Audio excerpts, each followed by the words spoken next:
Bonjour à tous, je suis Arnaud Guest, je suis le skipper dans la Golden Globe Race. Alors la Golden Globe Race, c'est la plus grande et la plus difficile des courses autour du monde à la voile.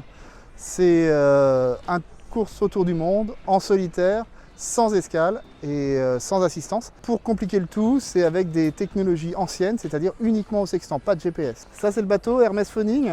Hermès Phoning, c'est un bateau de 10 mètres, il fait 9,97 m. C'est le bateau qui va faire le tour du monde. On est deux bateaux français dans la Golden Globe Race. Dans cette course, on n'a que des bateaux entre 10 mètres et 11 mètres, donc j'ai l'un des bateaux les plus petits. C'est pas forcément le bateau le plus rapide, mais c'est un bateau qui tient extrêmement bien la mauvaise mer. Il a été entièrement préparé. À l'intérieur ici, tu as des coffres étanches, ce qui fait que si tu rentres de l'eau par les coffres, ça ne va pas rentrer dans le bateau. En fait, tu as deux parties étanches. Tu as une partie étanche qui est là et une partie qui est étanche qui est là. Le bateau, il a donc un seul mât et deux voiles d'avant, on appelle ça un côte. C'est des bateaux très simples, c'est des bateaux de série, la course nous oblige à avoir des bateaux de série. Des bateaux qui vont à 5, 6 nœuds, 7 nœuds maximum. Mais l'idée, c'est de résister et on ne pourra pas éviter les tempêtes. Contrairement au Vendée Globe où on peut éviter les tempêtes, on a les données météo, on a tout. On sera vraiment dans l'affrontement total avec la météo. Pour la météo, on a comme information le baromètre, l'observation des astres et puis on a aussi un fax météo, mais il ne marche pas très bien. En fait, moi j'ai prévu 7 mois de nourriture avec des bons repas.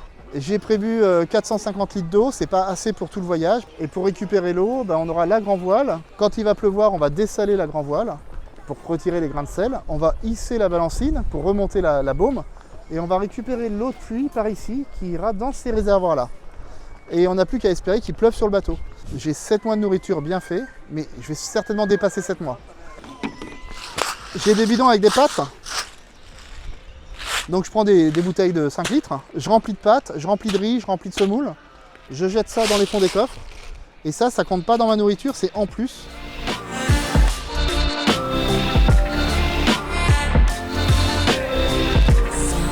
Des vagues de 20 mètres, j'ai jamais connu. Donc des vagues de 20 mètres, c'est 2 fois le mât. Ce qui est dangereux, c'est pas vraiment le vent, mais c'est des mers qui déferlent avec en haut de la vague, des immenses vagues, un rouleau qu'on appelle une déferlante. Il peut y avoir tellement de choses qui cassent, tellement de l'humain qui craque, ou même la santé, il peut y avoir tellement de choses que même les favoris, entre guillemets, n'osent pas le dire. Oui. Mais moi, je ne suis pas favori. Alors du coup, je n'ose pas le dire du tout.